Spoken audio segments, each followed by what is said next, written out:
Welcome back to T. Shaw's Progressive Bluegrass. Today I have my part 2 follow-up John Boulware episode on his return from Telluride. Although you can listen to this episode without first listening to part 1, if you haven't, I highly recommend and suggest you go back and listen to part 1 before you listen to part 2. Unless, of course, maybe you're the type of person that likes to pick up a book and start in the middle of it. Because psycho. So now that I've got out of the way, if you're still here, I assume you're ready for part 2 with John Boulware. Here we go. I get to say this every episode to my listeners, but I rarely get to say this to my guests. John Boulware, welcome back to T. Shaw's Progressive Bluegrass. Well, thanks, Trevor. I appreciate you having me again. It's exciting because as we spoke a few weeks back, you just came back from Telluride, Colorado to the Telluride Bluegrass Festival, and you participated in the Telluride Band Contest, and we're absolutely going to get into that. But the journey out there was 1,600 miles, and I'm relatively convinced the furthest traveled ever for Randy Steele in the high cold wind. Easily. So you had 5 people in the truck. Tell me about the journey getting to Telluride. If you've been on long road trips with bands before, you know that it's pretty uneventful. If you've ridden the tour bus and done the thing, or if you've just piled in a truck and done the thing, you just sit there for a while and you have to find ways to take up your time. So we had our phones out and we were watching a little bit of the World Cup games and things like that. And Randy's always good about flipping through the different playlists and everything and keeping some tunes to keep us entertained. But that's a large part of the job, is just keeping yourself entertained in the car, especially when you're driving through Kansas. Yeah. I tell you what, I made the journey as well. And you did. I liked Kansas a lot better than Missouri, just because the road was in so much better shape. I mean, absolutely. Driving through Missouri on 70, the entire state was a construction zone. The entire state was a construction zone. And then you get into Kansas, and it might as well, it was smooth as a baby's butt. It was, It went from your fillings falling out to, Yep. Yeah, it really was. Honestly, the drive was pretty nice. We don't really have any contention in the band or anything, so we don't have to worry about awkward, weird moments or whatever. We've all been friends for so long that we travel really well together. Honestly, the long drive was not a problem, except for maybe Randy, who drove the whole way. But did he really drive the entire way? The entire way. We offered to pitch in. He's, no, I got it. Which is pretty typical. Randy likes to be in control of the vehicle the entire time. I guess he's so used to it from playing so many solo shows and everything, he just likes the driving part of it. But it is a really, like you said, 1,600 miles. It is a long way out there. As we got closer and closer to Colorado, the scenery changes quite a bit once you get out there. You go all the way through Kansas, it looks like Kansas. You go into Colorado, it still looks like Kansas. But then after a certain point... Hang on, wait, before we get to Colorado, because that's a separate question. Okay, sure. I believe you stopped overnight in St. Louis, and then you had a show in Lawrence. You got a few more things before we get to Colorado. Okay, sure. Yeah, so we did, on the way, as you did, we went through Missouri and then into Kansas. And I guess part of the reason for not flying out there initially was that we had this show in Lawrence, Kansas booked on the way out there. So we went up there and did that. But before we even got to Kansas, we stopped in St. Louis for the night and actually went to go see a Cardinals game. And that was pretty neat. I haven't seen a pro baseball game outside of the Braves, really. So It was nice to get to go to another stadium and see a whole nother aspect of life. And I'm not much of a huge baseball fan myself. I don't keep up with it, but when you're in a home stadium and it's going well for them, you just can't help but be a Cardinals fan while you're there. So the energy was really exciting. We had a great time with that. It was just a random spur of the moment thing, and we just looked it up on our phone. We're like, I wonder if they're playing tonight, and turns out they were. So we just said, shoot, we'll just get tickets and go. And it worked out great. We had a blast in St. Louis, met some really interesting people who told us a lot about the history of the Cardinals team and everything. That was pretty neat. And then from there, we got up and went to Kansas the next day. It was another songwriter that Randy had met at the Kerrville Folk Festival where he's played before. And he said one of the great parts about being in these songwriter competitions like is you just get to meet so many other cool people. And you build these connections and you keep up with each other. And then it's just, I'm coming through your town. Do you have anywhere I can play? Oh, yeah, sure, you can stay with me. We can play the show. A lot of that kind of thing happens, and Randy's done the same thing for other people that he's met coming through here and playing. And it really is just a neat community. So, Awesome. so we got to hang out with them for a while and played a fun show. And then we got back on the road and drove some more. All right. So now you mentioned in episode 1, this is the first time you're setting your eyes on the Rocky Mountains. That's correct.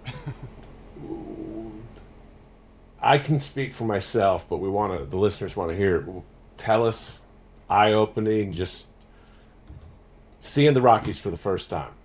A little disappointing at first, if I got to be honest, Okay. because you're driving through Kansas. Were you coming get to through Colorado. 70 through Denver?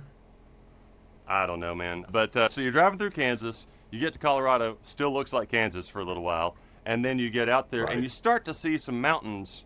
And I don't know why I thought it was just going to hit me in the face, like boom, there's the Rockies. But you start to see some mountains, and it's those are kind of small mountains. We got that at the house. And then you Sure. keep driving, and you keep driving, and more mountains pop up behind those mountains, and then bigger mountains pop up behind the big mountains, and it just continues to grow and grow. And the further we went, the more blown away we were. Or I can speak for myself. I think they've probably been to Colorado before, but that was my first time. And I just remember thinking, oh, it keeps getting bigger. It keeps getting bigger. It keeps getting bigger. And every time we would round a corner, there's just like a new, beautiful mountain to look at. And then once you get up in it at above a certain elevation, anywhere you look is just the most gorgeous thing you've ever seen on a postcard. And one funny thing that I experienced was every time I would whip out my phone and try to take a picture out the window, it takes me a second to get my phone out, unlock it, hit the camera button, and then by then there's a whole new mountain to look at. In just those few seconds, you turn and there's a whole new thing, and then you take a picture on your phone, you're like, oh, it doesn't quite capture what you're no seeing justice. in the moment. So it's kind of hard to explain to people how beautiful it really is out there, trying to capture it on a 4-inch screen. It really can't be captured. You just have to go. You have to experience the Rockies to really understand what it's like. And we got a little bit of that experience when Slim Pickens went and played in Montana back in 2018, 19, something like that. Okay. It's been a while now. But we went out to Montana to play a few shows, and we got to see went up the Going to the Sun Road and everything like that. So I've seen some big mountains before, but it's just been a while, and I hadn't seen the Colorado Rockies experience of being able to get out there and just be right there in it. And the elevation change is a whole new game. I learned that pretty quick. Do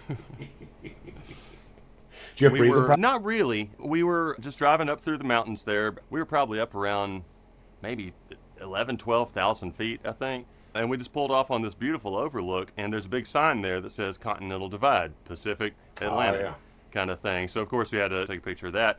But we thought, oh, you know what, there's a peak just right up here. It's 200 feet. Let's just walk over there and just get a picture. So we did, and about halfway up, we were all just trying to struggle for some oxygen. And I was kind of having a little bit of a come to Jesus meeting with myself. I was just like, I'm going to go home, I'm going to exercise, I'm going to eat right, I'm going to turn my life around.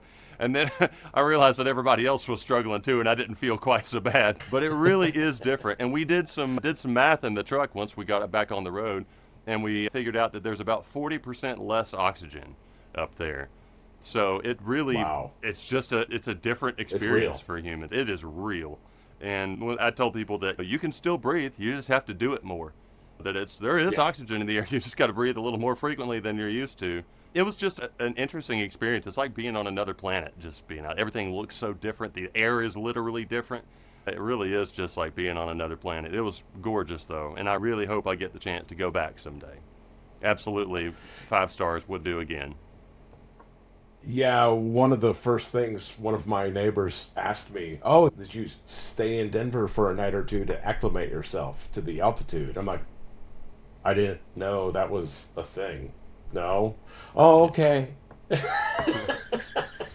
Like, you might be in trouble. Yeah, we did run into some people because we drove out there, so we kind of got a little bit of a gradual acclimation to it. Not much, but we met some people who just flew straight in, and they hopped off the plane and went straight to the festival. And we had people who did get a little bit of altitude sickness just because it's such a shock to jump right into that. Okay, so the wow factor of the mountains, because I did the trip as well. You're in the mountains for a solid 7 hours before you get to Telluride. Yeah. Living in the southeast, you just think, oh, Colorado, it's all the same spot. No, you've got a full day's journey once you hit Colorado. So you get to Telluride. Now, you didn't have to camp. I'm under the impression you actually got to show up And I assume immediately start practicing, or what was we just got to Telluride. We What'd basically you could do? have, but we got to Telluride, and we were actually Randy had booked us an Airbnb spot or something at this lodge that was at the top of the hill because the festival of Telluride is actually down in this valley. It's gorgeous. They call it the most beautiful dead end on the planet because all of the roads literally Absolutely. just go into this spot, and that's Telluride. That's just what it goes to, and but it was gorgeous. So we were actually staying up on top of one of the hills at this Bear Creek Lodge or something. I don't remember exactly what it was called, but anyway, so we stayed there, and then we could either hike down to a station or we could take a short shuttle to a station where you ride these gondolas, like these ski lift things that just carry you into town. And there are a couple of stops along the way. So you would kind of ride up and over this hill, and then it puts you in this mountain village area, which is just, I don't even know how to describe it, but it's just a small little village there that's just beautiful and has all these great little restaurants and everything.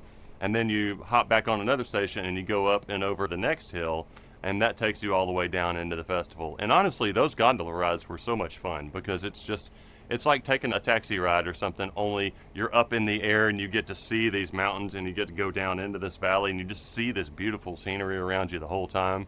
It's amazing. At one point, I knew that we had to do some gondola music. So in one of the rides, Excellent. I got out a guitar and or a mandolin, and Brad got his guitar out, and we just played a couple of tunes on the gondola ride. It's not but 12 minutes the whole way into the festival, so it's not like we did a show or anything, and it was really just two or three of us in there. But it was fun to just get to play some music going up and down through the mountains and that scenery and everything. It's just gorgeous. And I'm sure it's just as gorgeous in the wintertime for ski season and everything. I got to the festival a little ahead of you guys and went to that mountain village. That was the opening ceremony of Wednesday night. Saw East Nash Grass on the mountain village stage. And that Nice. was my first gondola ride going Yeah. up. And being a first time, I didn't have somebody directing me. I unfortunately had my back to the view Yeah. both directions. So I spent the entire gondola ride doing Just that looking back. awkward over the shoulder gawk at, oh Yeah. my gosh, this is just outrageous beauty. Yeah. But yeah, that was almost an unexpected, really neat treat, and what a neat It was. It introduction. was an unexpected treat. That's a good way to put it. Yeah, it was just another little morsel of scenery just packed into your day there. It was great. The whole experience was really good. The festival was, the town of Telluride itself is beautiful. The people there were amazing. Everybody was incredibly nice and welcoming.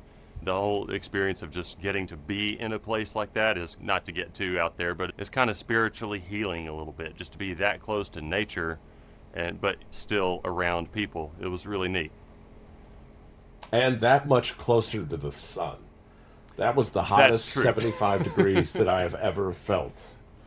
Yeah, it really was. In Yeah, the shade, it felt kind of nice, but in the sun, you're a little closer to the sun for one, and also there's less air pollution, so there just aren't as many contaminants in the air blocking the sun rays. But also, there's just less air, so yeah. there's just not as much filtering out the sun. So when you are in the direct sunlight up there, I'm pale as it gets, so I'm used to being a sunscreen ninja anyway.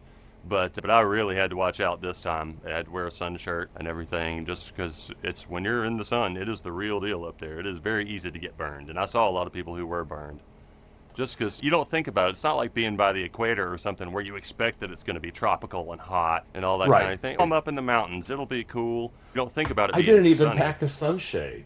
I'm like, oh no, it's only going to be in the 70s. I won't even need it. It'll be Yeah. beautiful. No, that was a mistake. My neighbor saved my ass, luckily. Yeah. Wow. So, okay, so you think you arrived Thursday. The band contest was Friday Correct. morning for the first round. So I Yes. think you checked in Thursday. Hmm. Did you stop in Telluride to have lunch or dinner prior to checking I think in? we did go Or check out the Mountain Village area, but we didn't go into the actual festival itself until Friday. We kind of okay, checked it out and knew where it was, but we didn't have the tickets for Thursday, so we were just going to wait till Friday to go into the festival itself anyway. But we were still getting unpacked and acclimated and everything, so we were kind of just taking it easy on Thursday, but and took some time to practice and all of that stuff. But sometime yeah, after all that. Yeah, because these were songs that we already played anyway. We didn't have anything that was a brand spanking new song. We did have songs that we have not done on stage before. So that was pretty interesting to be able to play some stuff that basically was, you could say it was written for this particular thing just because we hadn't had a chance to play it until this thing. So that was neat. But yeah, for the most part, our practicing was more focused and intentional and less just beating it over the head with repetitions. And I feel like in a contest scenario, you do want the repetitions because it needs to be automatic at that point. You don't want to be having to think too hard. Muscle memory. Muscle memory, exactly. But by the same token, if it is just relegated to muscle memory, a lot of times it's easy to just kind of click into autopilot and write it off and not have that emotional connection to the music. So when we were practicing, we were focusing more on just the attention to detail and the focus on who was supposed to be playing at that time and really locking in with each other. It was very intense, focused practice, more so than just running it 100 times. Now, as we talked in the previous episode, your band contests, or at least competitions, individual competitions, you're relatively used to it. Sure. But with all the magnitude with Telluride, the wow factor of Arrival, the hype, the history, everything else, were you able to sleep the night before the contest, or were you nervous? And of course, you might not be able to speak for the band, but did anybody get sleep that night? It was humorous to me to watch Randy Steele be just a bundle of nerves the whole time because he's normally just so cool and smooth about everything, and we sometimes joke about the details and everything. What time do we need to be there? Are we going to have this kind of thing? And one of his sayings is, I'm not too worried about it. We'll figure it out. And he always does figure it out, and that's why he's not too worried about it. But it was kind of funny to watch him be nervous for once. That was pretty neat. But like you said, I've been around contests my whole life, and I kind of know the drill. And I was excited for sure, but I wouldn't say that I was nervous. I kind of click into more of a game face mode, and I just get excited and ambitious about it, more so than anxious. But there definitely was some apprehension as far as, I don't know if we know this song as well. Okay, let's run it again. There are solutions to everything. But a lot of competition is a mental game. It's just going out there and doing what you do best and not letting the pressure of the thing get to you. And the pressure is real. You paid a lot to get out there. You drove 1,600 miles to get out there. You're one of 10 bands that was allowed into this competition. That type of thing, and there are not necessarily stakes. It's not like you're going to lose a whole bunch of money. You've already paid it, but it takes a lot to get out there, and you don't want to go out there frivolously and just have a good time. You're there to go win the thing. That's the attitude that you have to have going into it. So it definitely was some pressure, but it's the kind of pressure that I like. So I had a great time doing it. I think we all had a great time doing it. There were a couple of points where there was a little bit more nerves. Honestly, the music side of things kind of takes care of itself as long as you don't get in your own way. Because you just go out there and you play the songs like you normally play them. We've been a band for a long time now. We've been playing with each other for a long time now. And we kind of know how this works. We don't really have to change anything or do anything drastically different. So we just go out there and do our job. So the music side of it was pretty easy, but then in between the preliminaries and the announcement for the finalists or whatever, you're like, oh man, I hope we got into this. And to me, that's where some of the excitement builds is, well, we already did the thing, but I don't know, it could be anybody. So that to me was one of the more exciting highlights, was just the kind of excitement of waiting around to hear. Yeah. It's Bluegrass Jinkle time. It's Bluegrass Jinkle time. 1, 2. It's a big purchase, it's a big deal. Trevor Shaw knows exactly how you feel for refinance or a new home. Trevor Shaw will help you get your loan. Trevor Shaw will help you get your loan. Hello, I'm Trevor Shaw. I'm not just a bluegrass aficionado. I'm a bluegrass aficionado that's a mortgage loan officer at Chat Mortgage in Chattanooga, Tennessee. I'd be honored for the opportunity to help you get your residential mortgage loan or refinance anywhere in Tennessee and Georgia. From veterans using their hard-earned benefits to first-time home buyers needing down payment assistance to retirees finally getting the home they've always dreamed of. Call or text me today at 864-50-T-SHAW. That's 864-50-T-SHAW. It's a big purchase, it's a big deal. Trevor Shaw knows exactly how you feel for refinance or a new home. Trevor Shaw will help you get your loan. Trevor Shaw will help you get your loan.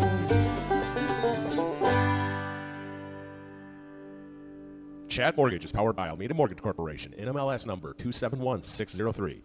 Chat Mortgage is located at 6205 Lee Highway, Suite 301, Chattanooga, Tennessee, 37421. Phone number 423-591-9801. Trevor Shaw, NMLS number 929381. Before we get into more detail on that, so the contest itself started at 9 o'clock in the morning. You're a musician used to Eastern time. Right. So at 9 o'clock in the morning, your clockwise is basically 7 o'clock in the morning. Yeah. I'm certain that with the gondola rides, maybe you knew where you were going, maybe you didn't. I'm sure there was a required band meeting probably an hour beforehand at 8 a.m. What time did you guys set the alarm to get up, get dressed, get ready? Did you have time for a quick warm-up rehearsal before you hopped in the gondola? We did both days. Not to give away any endings, but before we played, we definitely got up and ran the songs that we were going to do that day. Okay. Because it's a good way to make sure that everybody is awake enough to play the thing, that our vocals are warmed up enough to actually be able to hit the notes, all of those kind of things. Make sure our fingers are awake to play fast enough, all that kind of stuff. So it was important to get up and run things. I don't remember exactly what time we got up, but it was probably an hour before we had to walk out the door. It doesn't take us super long to get things ready, and we didn't have much to carry, so we just had our instruments, really. The bass was a bear to lug around, and weaseling that thing onto the gondola and shipping it down the hill was its own adventure sometimes. But honestly, all that stuff worked out pretty smoothly. So there wasn't any kind of grand setup time or anything. So you get downtown to where the band contest is at, and everybody draws a number out of the hat, and you got number one. Yeah, we did. And in contests, there's like this whole, I hope I don't draw first, I hope I don't draw first kind of thing. And we just had seconds before just said, how funny would it be if we went up there and drew first? And Brad went up there and drew a number out of a hat and brought it back, and it just had a 1 on it. And they were all just mortified. They're like, oh, I can't believe we have to go first. Oh, man, any other number but first.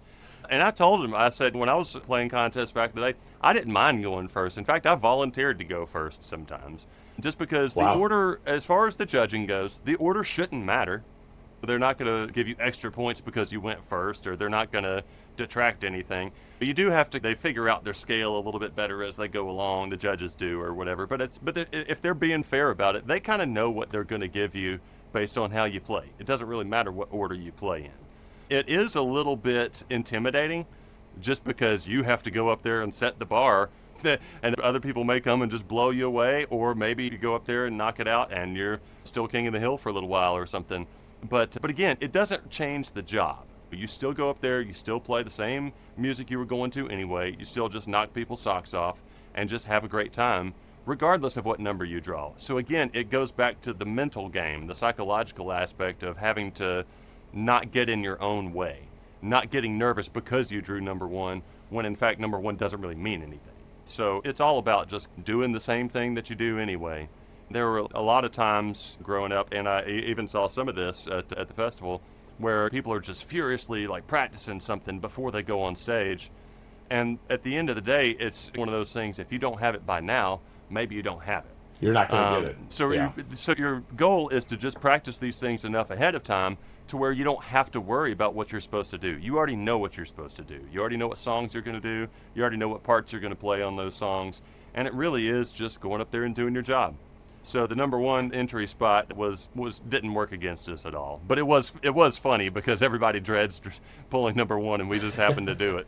It's comical when that happens. Can speak from witnessing a direct that after all the other bands, how you go first, they got a little more nervous. That's for sure. Right.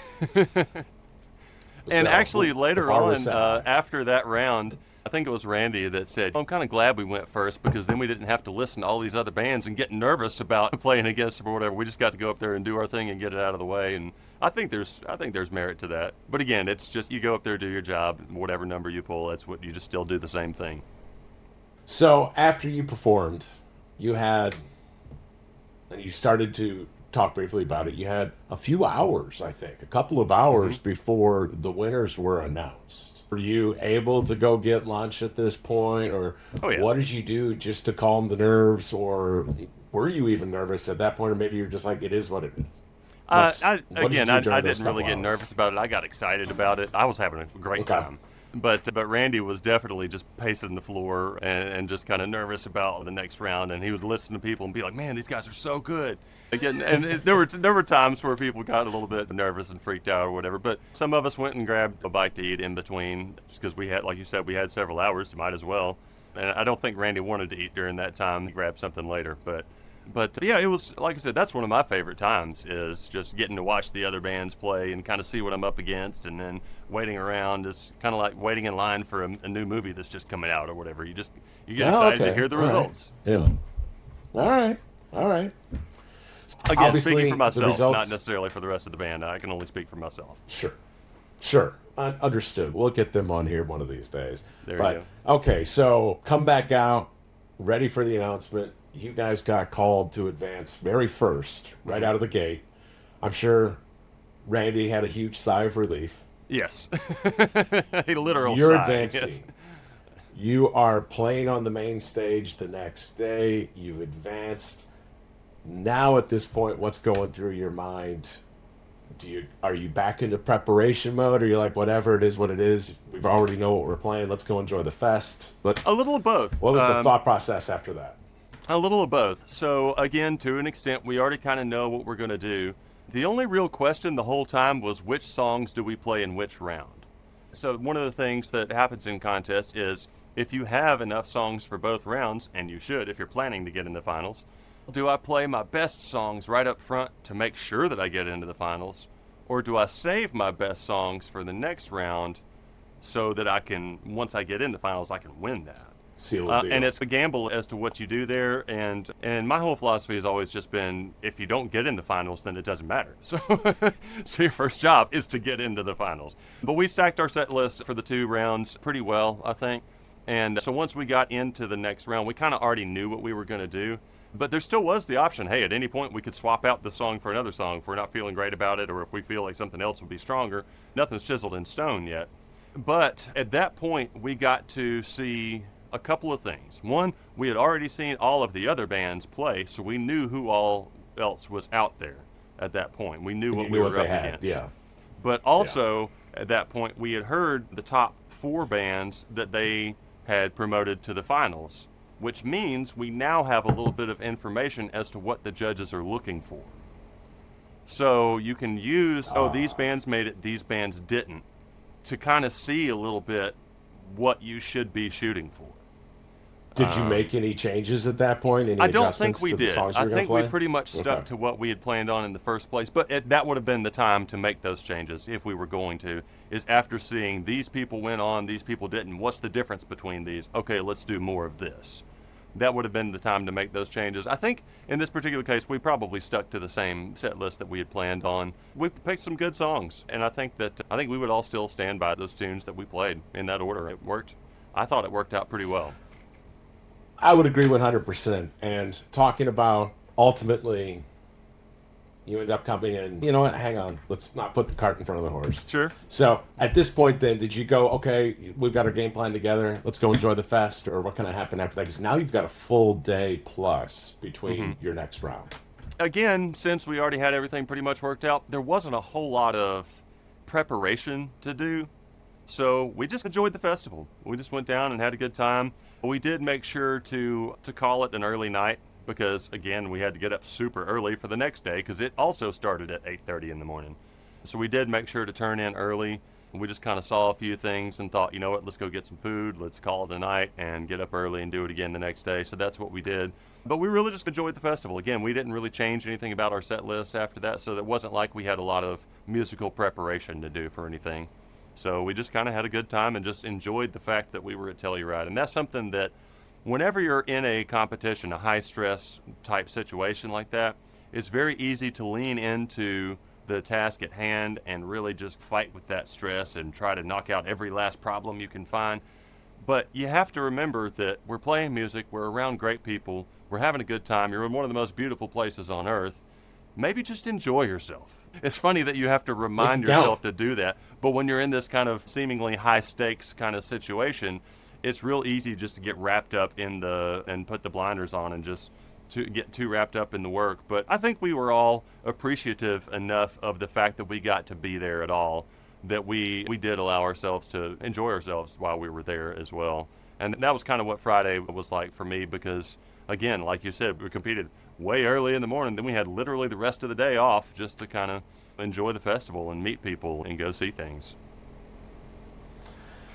It's funny you mentioned that. I am normally, every festival I've gone to, I'm usually at the picking parties and whatnot until the sun comes up. And it was the very first time I've ever been to a festival, because obviously I really wanted to see and participate in the band contest, that I went to bed early and set an alarm to get Yeah. up.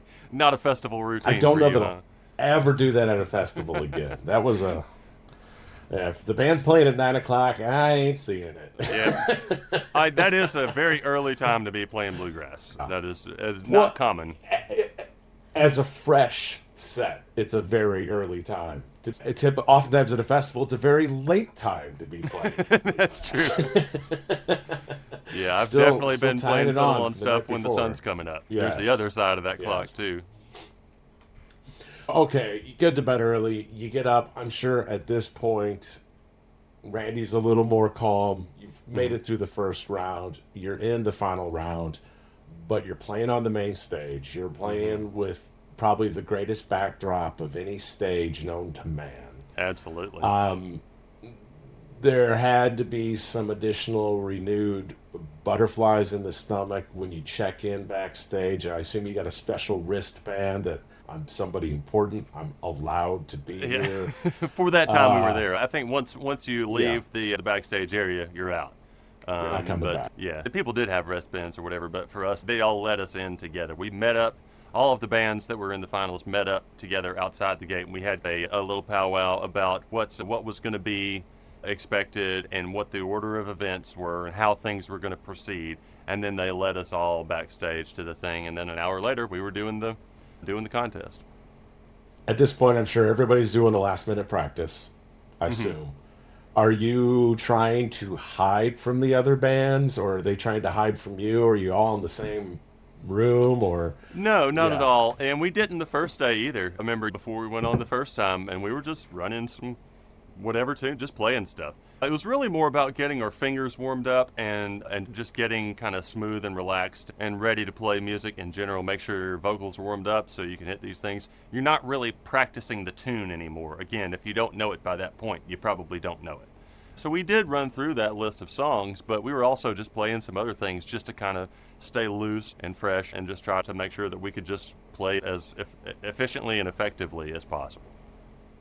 Now we can talk about the main event, the contest itself. Of course, by now everybody is aware, at least anybody who's following T. Shaw's Progressive Bluegrass, you play second, which is nothing to Correct, sneeze yeah. at. We did. That you got a small cash prize, probably paid for half the gas. Something I'm like sure that, Randy yeah. appreciated that. course. And a band contest is unlike any other thing. Comparing musicians is really impossible to do. But bands in Right. general, I think when you say a band is better than another band, you may enjoy a band more than another band.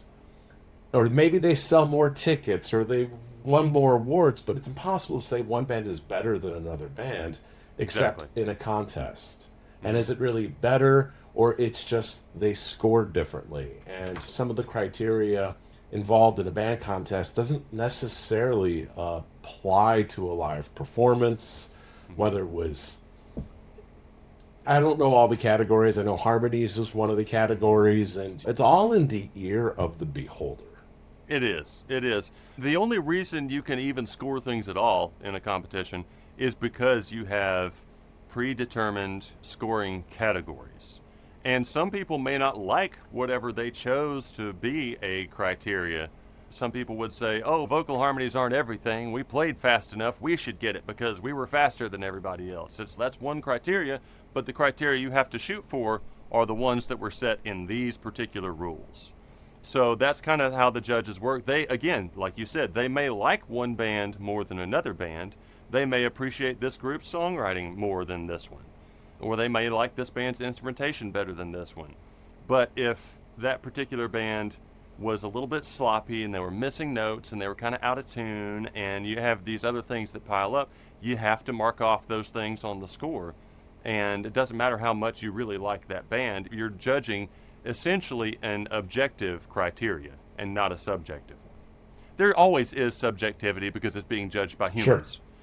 But it's the whole goal is to be, when judging something like this, is to be as objective as possible and to adhere to those predetermined criteria. So as a competitor, your goal, your job is to try to fit those criteria as well as you can, try to score as high as you can in each of those categories.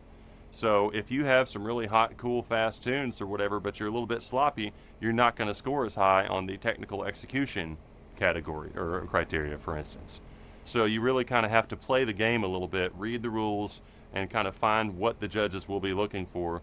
And most of the time in good band contests, those objective criteria that they pick are a pretty good even balance of something that should be at this festival. For instance, a lot of contests will have an authenticity category. If it's a bluegrass contest and somebody gets up there with an electric guitar like a Jackson from the 80s and they're playing all these sweeping shred metal licks, that's not the point of this particular contest. It's not. Sure. It doesn't fit Sure. the authenticity of what we're going for here. So, as cool as it is, you got to mark it down, right? So it's about playing to the actual criteria that are set up in the rules, and usually those criteria are pretty appropriate for the festival that's going on. And like I said, they usually tend to be fairly objective in the way that you can say these people missed more notes than these people, so they get a lower score, respectively. Well, and you don't see the final score. You don't know. The Litch brothers were fantastic. I'm not They going to were argue fantastic. that fact at all. They were fantastic. And I think everybody who made it to the finals could, on any given day, have walked away as the winning band. Absolutely, But yeah. do we know? There's no way it wasn't really close. Is there? They scored 99 and you scored 98. Is there any knowledge of the scoring In this or particular how case, I close it don't was? think so. In some contests, Yeah. particularly with the individual categories, you can actually go ask what your score was. If you see the judges around, you can just go ask them, hey, can we see our scores? And they have them somewhere that you can just go look at them. I was at this past weekend, I was at the Smithville Fiddlers Convention. I play in the house band up there for all the dance categories. But in the individual categories for that, they actually have them posted out behind the stage, so you can just go up and see what your score was versus what somebody else's score was. They don't have it broken up into the criteria, but you can at least go see what your score was You can see how close it was. See how close it was, something like that. Yeah. So, so things like that are it's sometimes a thing at festivals. In this case, I don't think it was. I think it was just Okay. we never saw the judges. We don't know who the judges were. I'm sure that they are highly qualified, but we didn't really have any kind of access to any kind of post-mortem questions or score reviews or anything like that. It could have been second by 1 point. It could have been second by 20 points. Have no idea. Exactly. Have no idea. I'm going to go with 1 point. Sounds good to me. Prove me wrong. There you go. Yeah. Well, congratulations on that. I Thank think. you.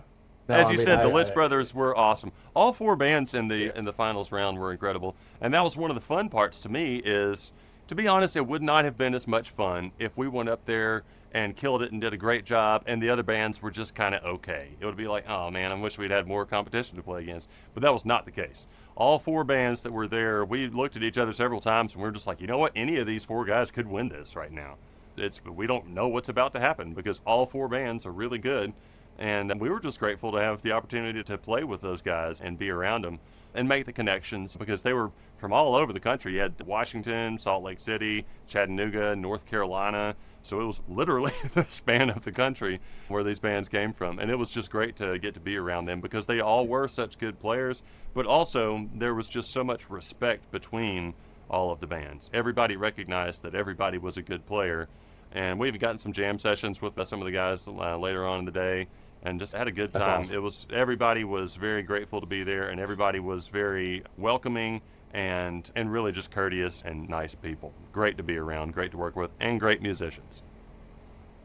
And you're on the main stage, and of course the band contest was the first thing of the day, so perhaps some of the other musicians hadn't filtered in yet, but did you even notice if there was any of the other performers that are on the main stage after you? Were they checking out the scene, or were they still in bed? Sam Bush was there, Green Sky Bluegrass was there, Infamous String Dusters were there. Did you get to rub shoulders with any of the other acts playing on the main stage? Probably not really much during that time. Because, again, it was early in the morning. Most of those people either hadn't gotten to the festival yet, or they were still asleep on the tour bus or whatever. So we didn't really see that many. But we did see a few people walking around, and you'd hear people be like, hey, that's so-and-so, that's what's his name. And you don't go pester people like that or anything. But it's cool to see your heroes walking around backstage. That's never a bad thing. Absolutely. Anything else you want to add about your Telluride experience? Like I said, we are grateful to have had the opportunity to do this. I am very grateful for Randy putting in the time and the work that it took to get us out there. He's been trying to get into this contest for years, and we were just lucky to get to be a part of it. But it wasn't all luck. A lot of it was Randy putting in the time and the effort and keeping up with it and staying on top of things and driving out there and paying for our lodging and all of the other things. So it absolutely is something that would not have happened on its own. It was a lot of time and effort by Randy himself putting this together. It was amazing. I'm so glad I went. So glad I got to see you guys compete. I'm excited the Litch Brothers have been added to the IBMA Ramble lineup. So we get a chance to see them just in a couple of months coming up. But the coming in second absolutely puts you guys on the map. Certain people, because I was shocked how many people traveled from far and wide, worldwide even, not just in the country, that I was talking to, and everybody was talking about you guys after the main stage set. So there's a lot of buzz for Randy Steele and the High Cold Wind. Really excited that I got to at least witness it firsthand and seeing what the next steps are, what the future has in store. It's going to be exciting. Yeah, I think so too. We don't know what it has in store, but we do know that we made a bunch of connections out there with people, and maybe some opportunities that could happen in the future as a result of being in this. So it's great. We're looking forward to whatever this brings upon us. Fantastic. John, I appreciate it again. Thank you so much for being with us today. And absolutely. Thanks for having me again. Look forward to seeing what's coming down the road. So, bright things. Absolutely. Thanks, John. John Boulware, everybody. John Boulware from Randy Steele and the High Cold Wind. There's your play-by-play of the Telluride Bluegrass Festival. Pretty fascinating perspective. First time, all the jitters, all the excitement. Wonderful. Speaking of play-by-play, the baseball fan that I am, most of you know I'm a huge baseball fan. I'm a Cubs fan, not a Cardinals fan. Or fortunately, I'm a Cubs fan, not a Cardinals fan. But when John said how exciting that game was, I did some research, and it was Monday, June 15th. It was quite the game. Dustin May pitched a complete game for the Cardinals. For you casual baseball fans, complete games used to be commonplace, but in the last 5 years or so, they're almost unheard of. He gave up one hit, a weak single through the left middle infield in the seventh, retired his first 18 batters faced, complete game, winning the game 3-0 over the Padres, 9 strikeouts, not too shabby for a game to be at. So, for those of you curious, that's the skinny on that. Make sure to see Randy Steele and the High Cold Wind when they come through your town. They're going to be at the IBMA coming up in the fall. They're also going to be playing at Three Sisters Bluegrass Festival, a free Bluegrass Festival in Chattanooga, Tennessee, coming up in October. You should come out. Check them out when they come through your town. Thank you so much for joining us today. It's been an honor that you're listening, a pleasure.